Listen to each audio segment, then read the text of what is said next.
नमस्कार। आज के वीडियो में बात करेंगे मेल इनफर्टिलिटी के बारे में और समझेंगे कि मेल इनफर्टिलिटी यानी कि पुरुषों में बांझपन की समस्या आखिर होती क्या है, इसके क्या क्या सिम्टम्स यानी कि इसके क्या क्या लक्षण दिखाई देते हैं और किन वजहों से या कह लें कि किन किन कारणों की वजह से मेल इनफर्टिलिटी की समस्या हो जाती है। और आखिर में हम समझने का प्रयास करेंगे इसके प्रिवेंशन यानी कि इसके बचाव के तौर पर हम क्या क्या चीजें कर सकते हैं। अब आप सोच रहे होंगे कि पुरुषों के अंदर तो इनफर्टिलिटी की समस्या होती नहीं है, ये समस्या तो महिलाओं के अंदर होती है, यानी कि महिलाओं के अंदर ही बांझपन की समस्या होती है। मैं आपको बता दूं कि जिस तरह से महिलाओं के अंदर बांझपन की समस्या यानी कि इनफर्टिलिटी की समस्या हो सकती है, उसी तरह से पुरुषों के अंदर भी इनफर्टिलिटी की समस्या हो सकती है। वर्तमान समय की अगर हम बात करें तो वर्तमान समय में हर 7 कपल में से यानी कि हर 7 जोड़े में से एक जोड़ा बेसिकली इनफर्टिलिटी का शिकार होता है या फिर इनफर्टिलिटी से जूझ रहा होता है, जिसमें से कुछ केसेस में महिलाओं के अंदर ही समस्या देखी जाती है और कुछ केसेस में पुरुषों के अंदर भी इनफर्टिलिटी की समस्या हो सकती है। तो आज की वीडियो हम यही समझने का प्रयास करेंगे कि पुरुषों के अंदर इनफर्टिलिटी की समस्या आखिर होती क्या है, इसके क्या क्या सिम्टम दिखाई देते हैं और किन कारणों की वजह से पुरुषों में इनफर्टिलिटी की समस्या हो जाती है। देखिए, इससे पहले कि हम बात करें इनफर्टिलिटी के बारे में, पहले हम समझ लेते हैं कि पुरुषों के अंदर फर्टिलिटी का मतलब आखिर होता क्या है। देखिए, आप सभी को पता है कि पुरुषों के अंदर स्पर्म बनते हैं। अब स्पर्म को बनाने के लिए एक ग्लैंड या फिर एक ऑर्गन होता है बेसिकली, जिसको बोलते हैं हम टेस्टिस। ठीक है, पुरुषों में एक टेस्टिस पाया जाता है जिसके अंदर एक क्रिया चलती है, इसको बोलते हैं स्पर्मेटोजेनेसिस, और इसी क्रिया के द्वारा ही इसी क्रिया के परिणाम स्वरूप स्पर्म का निर्माण होता है। साथ ही साथ एक ग्लैंड लगी होती है पुरुषों के जेनाइटल पार्ट में या फिर कह लें रिप्रोडक्टिव सिस्टम में एक ग्लैंड होती है, इसको बोलते हैं प्रोस्टेट ग्लैंड। उस ग्लैंड से एक सिक्रीशन निकलता है यानी कि एक सफेद रंग का एक लिक्विडी सब्सटेंस निकलता है जिसको बोलते हैं सेमिनल फ्लूइड। अभी जो सेमिनल फ्लूइड होता है, ठीक है, मैं यहां लिख दूं, जिसको बोलते हैं सेमिनल फ्लूइड। ठीक है, अब ये जो सेमिनल फ्लूइड है ये जब स्पर्म में आकर के मिल जाता है, ठीक है, स्पर्म में आकर के मिल जाता है तो बाई प्रोडक्ट जो बनता है या फिर इन दोनों के मिलने के बाद जो प्रोडक्ट बनता है, जो गाढ़ा से लिक्विडी सब्सटेंस बनता है सफेद रंग का, उसको बोलते हैं सीमन।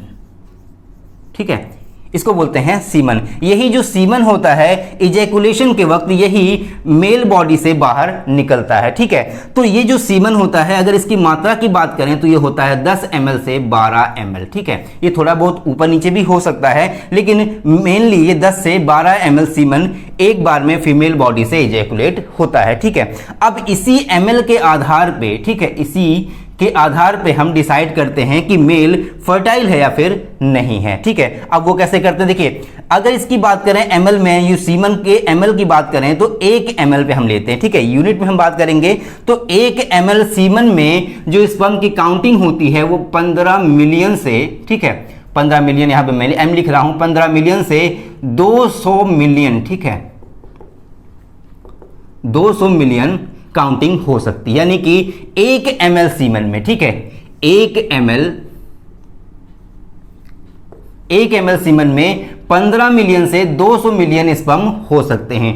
अगर ये स्पर्म 15 मिलियन से घट करके 10 मिलियन हो गए या फिर 5 मिलियन हो गए या फिर 7 मिलियन हो गए तो ऐसे केसेज में, यानी कि इन सभी केसेज में मेल के अंदर इनफर्टिलिटी की समस्या आ सकती है। ठीक है, तो इसी को बोलते हैं हम बेसिकली इनफर्टिलिटी या फिर फर्टिलिटी। अगर ये 15 से 200 मिलियन की काउंटिंग आ रही है 1 ml सीमन के अंदर स्पर्म की, तो इसका मतलब है कि जो मेल है वो पूरी तरह से फर्टाइल है।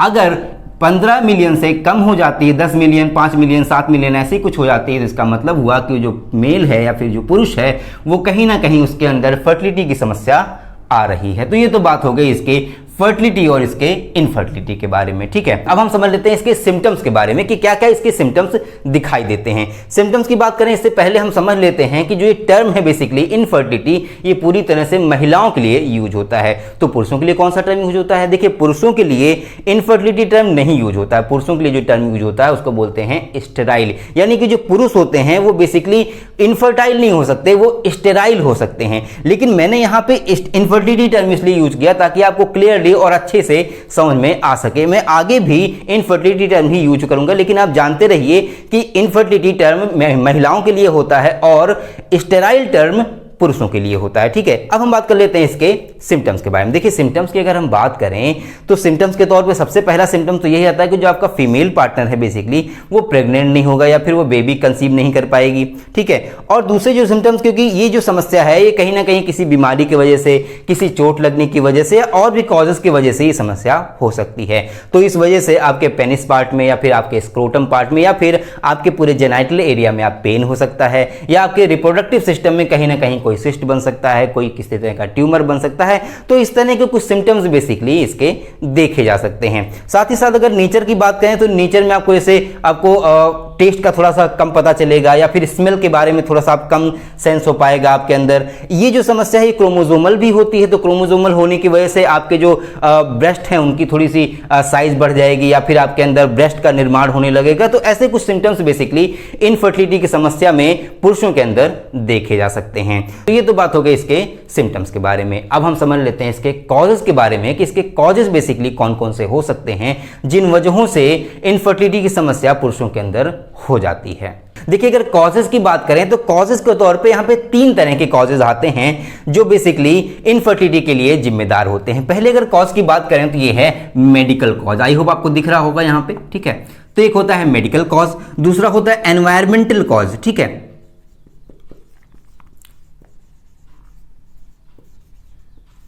ठीक है, एनवायरमेंटल कॉज, और तीसरा होता है अदर कॉजेज, ठीक है। इन सभी कॉजेज के बारे में हम बारी बारी से समझने का प्रयास करेंगे। तो पहले हम समझेंगे मेडिकल कॉजेज के बारे में कि कौन कौन से मेडिकल कॉजेज हो सकते हैं जिस वजह से पुरुषों के अंदर स्टेराइल की समस्या या फिर इनफर्टिलिटी की समस्या देखी जा सकती है। तो पहले हम समझ लेते हैं मेडिकल कॉज के बारे में, ठीक है। मेडिकल कॉजेज में अगर हम पहले बात करें तो पहला जो है वो है वेरिकोसील। वेरिकोसील का मतलब होता है एक तरह की बीमारी होती है, यानी कि एक तरह की डिजीज होती है जो मेल के स्क्रोटम में, या कह लें कि जो स्क्रोटम के अंदर ऊपर से जो टेस्टिस होते हैं, टेस्टिस के अंदर स्वेलिंग आ जाना, या फिर जो टेस्टिस के ऊपर की जो एक कवरिंग होती है या फिर टेस्टिस के ऊपर एक आकृति लगी होती है, इसको बोलते हैं एपिडाइमिस। और एपिडाइमिस से ही एक ट्यूब लाइक स्ट्रक्चर आगे गया होता है जो स्पर्म को कैरी करता है, इसको बोलते हैं वॉस डिफरेंस। तो बेसिकली जो एपिडाइमिस होता है और वॉस डिफरेंस होता है उस जगह पे इन्फेक्शन हो जाता है और उस वजह से उसकी जो साइज है वो थोड़ी सी एनलार्ज हो जाती है या फिर उसके अंदर स्वेलिंग आ जाता है। इस बीमारी को या इस समस्या को बोलते हैं वेरिकोसील। तो वेरिकोसील की कंडीशन में भी मेल के अंदर इनफर्टिलिटी की समस्या देखी जा सकती है। नेक्स्ट की अगर हम बात करें तो नेक्स्ट है इन्फेक्शन। इन्फेक्शन का मतलब यह हुआ कि मेल बॉडी में, यानी कि मेल का जो रिप्रोडक्टिव सिस्टम है उसके अंदर किसी भी तरीके का इन्फेक्शन अगर हो जाता है, चाहे वो बैक्टीरियल इन्फेक्शन हो, चाहे वो वायरल इन्फेक्शन हो, किसी भी तरीके का अगर इन्फेक्शन हो जाता है तो ऐसे सिचुएशन में मेल की इनफर्टिलिटी या फिर फर्टिलिटी पे बेसिकली असर पड़ता है, ठीक है। नेक्स्ट की अगर हम बात करें तो यह है एजैकुलेशन इशू। आपको बताते हैं कि एजैकुलेशन का मतलब होता है मेल बॉडी से स्पर्म का बाहर आना, ठीक है। मेल बॉडी का स्पर्म से बाहर आना क्या कहलाता है? एजैकुलेशन कहलाता है। तो इसका मतलब यह हुआ कि ड्यूरिंग क्वाइटस जब मेल बॉडी से ठीक ढंग से एजैकुलेशन नहीं हो पाता है तो इसको बोलते हैं एजैकुलेशन इशू। मान लीजिए जो पेनिस पार्ट है उसके अंदर कोई इन्फेक्शन हो गया, या फिर जो उसका ट्रैक्ट है बेसिकली वो कहीं ना कहीं कोई ब्लॉकेज उसके अंदर आ गई है, या फिर स्क्रोटम में कोई इन्फेक्शन हो गया, तो इस वजह से भी एजैकुलेशन इशू मेल के अंदर यानी कि पुरुषों के अंदर देखा जा सकता है, जिस वजह से भी पुरुषों में इनफर्टिलिटी की समस्या देखी जा सकती है। अगला जो है वो है एंटीबॉडीज। आपको बता दें कि बॉडी के अंदर जब भी कोई वायरस, कोई बैक्टीरिया एंटर करता है तो ऐसे में हमारी जो रोग प्रतिरोधक क्षमता है बेसिकली वो एक तरह का उसके अगेंस्ट में एक एंटीबॉडी का निर्माण कर लेती है, जो एंटीबॉडी उस बैक्टीरिया या फिर वायरस से लड़ती है और उसे खत्म कर देती है, और इसके थ्रू हमारे अंदर कोई इन्फेक्शन या कोई बीमारी नहीं होने पाती है, ठीक है।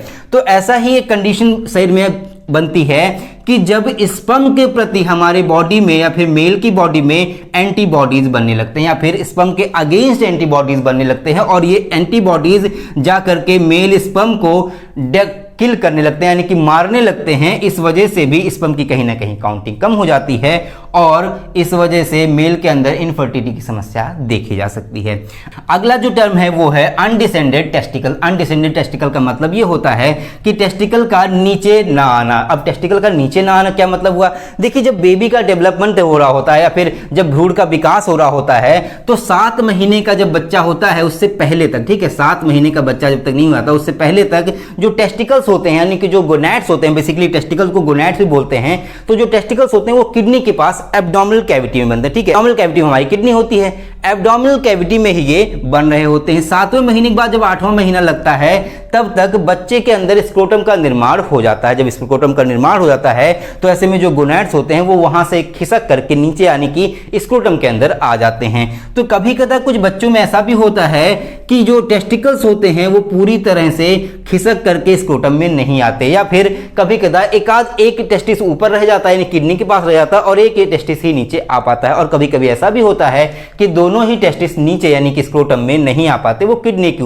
पास ही रह जाते हैं। इस बीमारी को बेसिकली बोलते हैं क्रिप्टोसिटिज्म। ठीक है, इस बीमारी को बोलते हैं क्रिप्टोसिटिज्म। ठीक है, ये जो बीमारी होती है इस कंडीशन में जो मेल के अंदर स्पर्म की काउंटिंग होती है वो कम हो जाए, क्योंकि भाई देखिए मेल के अंदर जो टेस्टिस होते हैं उसके अंदर जो क्रिया चल रही होती है स्पर्मेटोजेनेसिस की क्रिया के लिए स्पर्म का टेम्परेचर रेगुलेशन बहुत ज़्यादा जरूरी है। और अगर बॉडी के अंदर रहेगा टेस्टिस तो ऐसे में उसका जो टेम्परेचर है वो थोड़ा सा हाई रहेगा, जिस वजह से टेस्टिस के अंदर स्पर्मेटोजेनेसिस की क्रिया ठीक ढंग से नहीं हो पाएगी। और यही कारण होता है कि मेल के अंदर इनफर्टिलिटी की समस्या अनडिसेंडेड टेस्टिकल की वजह से भी देखी जा सकती है। अगली की अगर हम बात करें तो अगला है हार्मोन इम्बैलेंस। आप सभी को पता है कि हमारी बॉडी में बहुत सारे हार्मोन सीक्रेट होते हैं।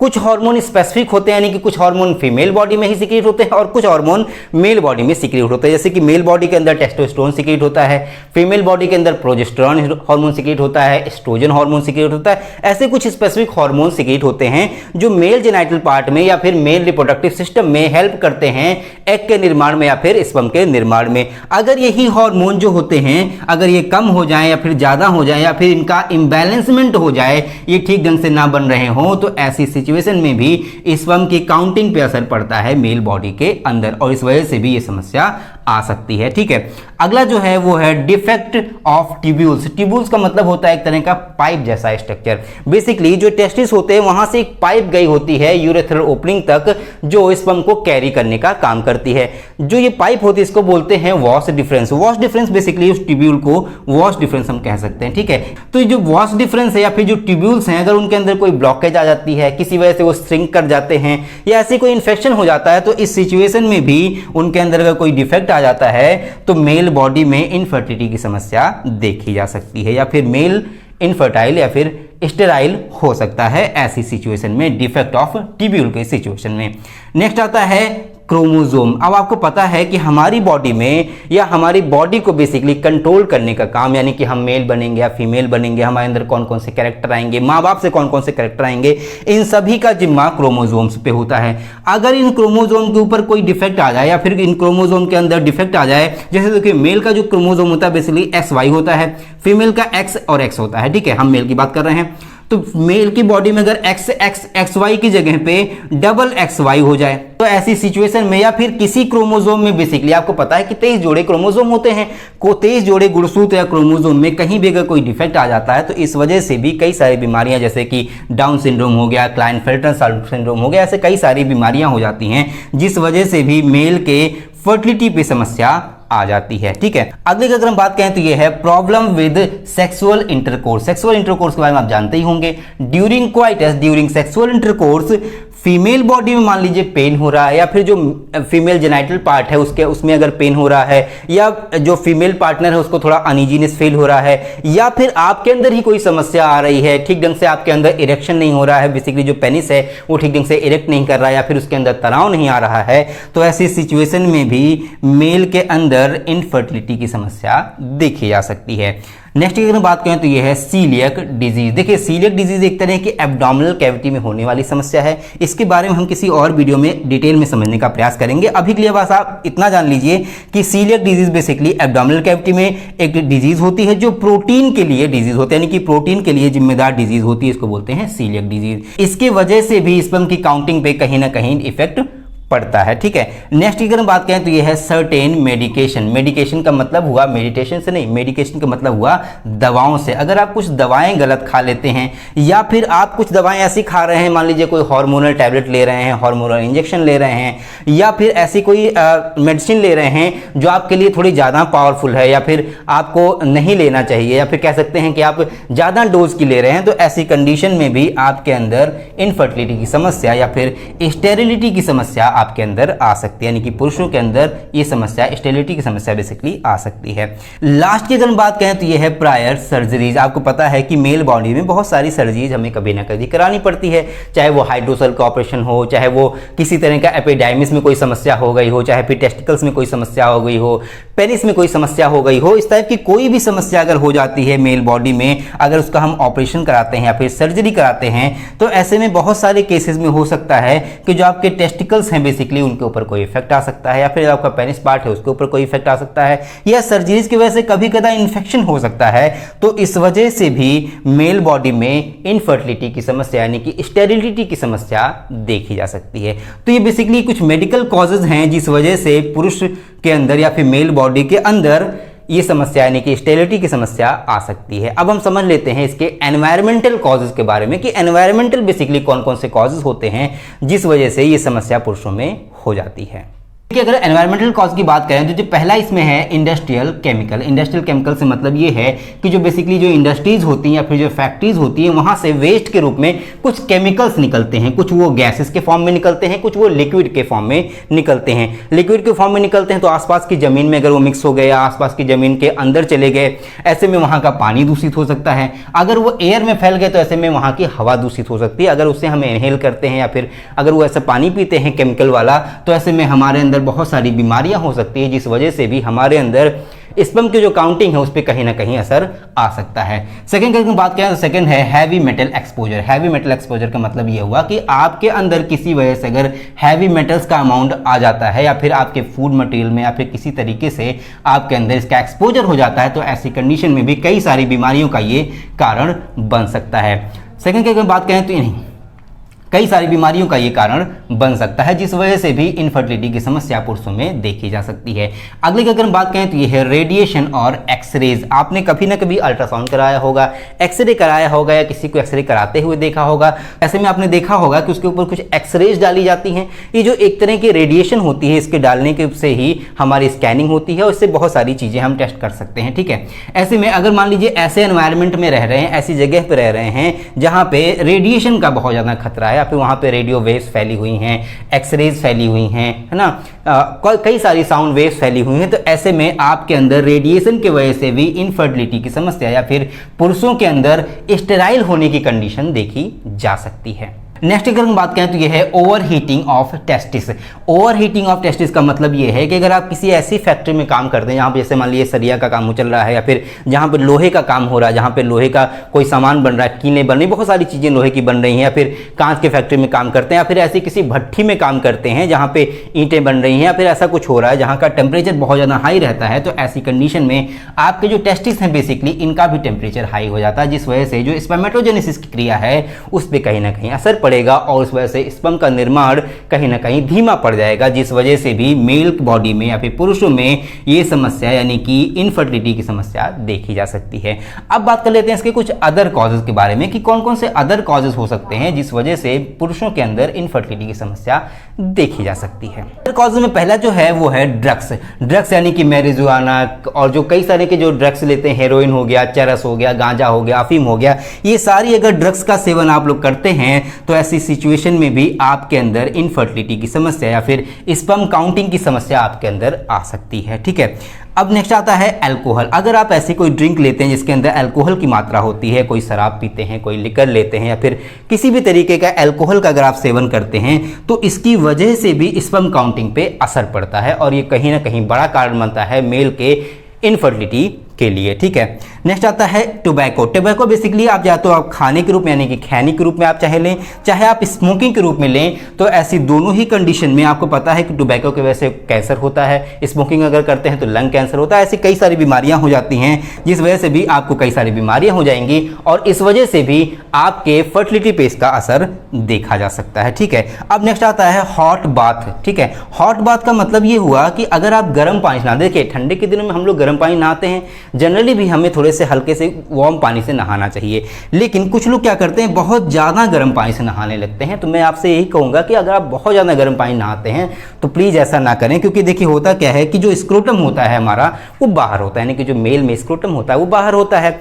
बाहर इसलिए होता है ताकि टेस्टिस के टेम्परेचर को रेगुलेट कर सके, ताकि जो टेस्टिस का टेम्परेचर है वो ना ज़्यादा हो सके और ना ही कम हो सके। ऐसे में अगर आप ज़्यादा देर तक गर्म पानी में नहाते हैं या फिर आप गर्म बाथ में बैठे रहे या फिर बाथ टब में, जो गर्म वाले जो बाथ टब होते हैं बेसिकली, अगर उसमें आप बैठे रहते हैं तो ऐसे में आपके स्क्रोटम का टेम्परेचर बढ़ जाएगा और इसकी वजह से भी आपके अंदर स्पर्म काउंटिंग की समस्या आ सकती है, या फिर आपके जो स्पर्म का निर्माण हो रहा है वो कहीं ना कहीं धीमा पड़ जाएगा, जिस वजह से आपके अंदर इनफर्टिलिटी की समस्या देखी जा सकती है। अगर आपका बॉडी वेट बढ़ता है तो आप सभी को पता है कि बहुत सारी प्रॉब्लम्स या फिर बहुत सारी कॉम्प्लिकेशन हमारी बॉडी में बॉडी वेट बढ़ने की वजह से आ जाती है। हमारा जो मेटाबॉलिज्म वो कहीं ना कहीं स्लो हो जाएगा, हमारे अंदर जो हार्मोन सिक्रीट होते हैं उसकी कहीं ना कहीं उसके स्पीड में कमी आ जाएगी या फिर वो ठीक ढंग से सिक्रीट नहीं हो पाएंगे, जिस वजह से भी आपके अंदर स्टेरिलिटी की समस्या या फिर इनफर्टिलिटी की समस्या ये कहीं ना कहीं कॉज कर सकते हैं। अब हम समझ लेते हैं इसके प्रिवेंशन के बारे में, यानी कि इसके बचाव के तौर पे हम क्या क्या चीज़ें कर सकते हैं। देखिए अगर इसके बचाव की बात करें तो मैंने जो आपको बताया एनवायरमेंटल कॉजेज, अगर आप इन चीज़ों से एनवायरमेंटल कॉज में जो भी आपको मैंने चीज़ें बताई अगर आप इनसे बचते हैं तो भी आप पूरी तरह से बच सकते हैं। ठीक है, आपके अंदर इनफर्टिलिटी की समस्या नहीं आने पाएगी। अगर आप ड्रग्स अगर ले रहे हैं तो ड्रग्स को प्लीज़ तुरंत ही छोड़ दें। अल्कोहल अगर आप लेते हैं किसी भी रूप में तो उसको छोड़ दें। टोबैको स्मोकिंग करते हैं या फिर टोबैको को खैनी के रूप में लेते हैं तो उसको अगर छोड़ देते हैं। हॉट बाथ की जगह पर अगर आप वार्म बाथ लेते हैं, ठीक है, हल्का सा गुनगुना पानी से अगर आप नहाते हैं, ज़्यादा गर्म पानी नहीं नहाते हैं, तो भी आप इन चीज़ों से बच सकते हैं। और आप बॉडी वेट का तो बहुत ज़्यादा ध्यान रखें। अगर आपका बॉडी वेट ज़्यादा है या फिर आपके अंदर ओबेसिटी है, मोटापे की समस्या से आप ग्रसित हैं, तो ऐसे में फिजिकल एक्सरसाइज करें, रनिंग करें या फिर रस्सी कूदें। बेसिकली जो रस्सी कूदना होता है बहुत ज़्यादा फायदा करता है। ऐसा करके आप अपना वेट जो है वो कम कर सकते हैं। और अगर आपका वेट कम हो जाएगा तो ऐसे में आपका जो मेटाबॉलिज्म है, यानी कि जो हमारे अंदर शरीर में जो क्रियाएँ चल रही होती हैं वो कहीं ना कहीं फास्ट हो जाएंगी और उस वजह से जो हमारे अंदर हार्मोन का सिक्रीशन है वो ठीक ढंग से हो पाएगा। यानी कि हार्मोन का इम्बैलेंसमेंट जो हुआ है हमारे अंदर, जिस वजह से स्टेरिलिटी की समस्या है फिर इनफर्टिलिटी की समस्या बन गई है, तो उससे हम इन सब तरीकों से निजात पा सकते हैं। साथ ही साथ अपने डाइट का ध्यान रखें, यानी कि अपने खाने पीने का ध्यान रखें। खाने पीने पे जितनी भी हरी पत्तियाँ सब्जियां हो सकती हैं, फाइबर लें, विटामिन लें, प्रोटीन लें, ठीक है, और इन सब चीज़ों को लें। फैट वाली चीज़ें कम थोड़ा कर दें ताकि ओबेसिटी आपके अंदर या फिर हाई वेट की समस्या ना आने पाए, ठीक है। और ऐसी कोई सिचुएशन ना बने दे, स्ट्रेस ना लें, ठीक है। जैसे छोटी छोटी बात के लिए ज़्यादा सोचने लगे हैं तो अगर आप ऐसा कर रहे हैं तो आप योग करें, थोड़ा देर मेडिटेशन करें, अपना जो तनाव है उसको कम करें। तनाव जब ज़्यादा होता है बॉडी में तो ऐसे में मेटाबॉलिज्म कहीं ना कहीं स्लो हो जाता है, उस वजह से भी हार्मोन का सिक्रीशन रुक जाता है। हार्मोन का सिक्रीशन रुक जाएगा तो आपको पता है आपके अंदर जो स्पर्म की काउंटिंग है उस पर कहीं ना कहीं असर जाएगा। तो बेसिकली ये कुछ प्रिवेंशन के तरीके हैं जिनका अगर आप पालन करते हैं तो आपके अंदर जो ये इनफर्टिलिटी की समस्या है वो कहीं ना कहीं खत्म हो सकती है। और अगर आपके अंदर फर्टिलिटी की समस्या ज़्यादा गंभीर हो गई है तो ऐसे में आप जाके डॉक्टर से कंसल्ट करें। डॉक्टर आपका डायग्नोसिस करेगा, आपके कुछ टेस्ट करेगा, टेस्ट के दौरान वो पता करेगा या पता करने की कोशिश करेगा कि आपके अंदर ये समस्या क्यों आ रही है। उसके बाद वो ट्रीटमेंट करेगा और पूरी तरह से इससे आप निजात पा सकते हैं। तो ये तो रही पूरी बात मेल इनफर्टिलिटी के बारे में। आई होप आपको वीडियो अच्छी लगी होगी। अगर आपको वीडियो अच्छी लगी तो प्लीज़ वीडियो को लाइक करें और लाइक ज़रूर करें। मैं बहुत मेहनत कर रहा हूँ, आप देख ही रहे हैं, पूरी शर्ट मेरी पसीने से भीग गई है ना। बार बार मुंह पूछ के मुझे पढ़ाना पड़ रहा है। एक्चुअली जो लेक्चर शूट कर रहा हूँ इस वक्त में मुझे अपने रूम के सारे फ़ैन वगैरह सब बंद करने पड़ते ताकि आवाज़ ना आए बैकग्राउंड में, इसके लिए सारी चीज़ें बंद करनी पड़ती। इस वजह से पसीने से बहुत, अभी मैं आप देख रहे हैं मेरा फेस बिल्कुल पसीने से भीगा हुआ है। तो अगर आपको मेरी मेहनत अगर आपको ज़रा भी अच्छी लगी हो, अगर आपको ज़रा भी लगा हो कि मैं मेहनत करके आपको ये इस बारे में बता रहा हूँ या फिर आपको ये वीडियो दे रहा हूँ, तो आप प्लीज़ वीडियो को लाइक करें, लोगों को शेयर करें ताकि लोगों को और ज़्यादा जानकारी इसके बारे में मिल सके। और अगर आप चैनल पर नए हैं तो प्लीज़ चैनल को सब्सक्राइब कर लें ताकि ऐसी इंटरेस्टिंग और नॉलेजफुल वीडियो को लगातार मिलती रहे। मिलते हैं अगली वीडियो में, तब तक के लिए जय हिंद।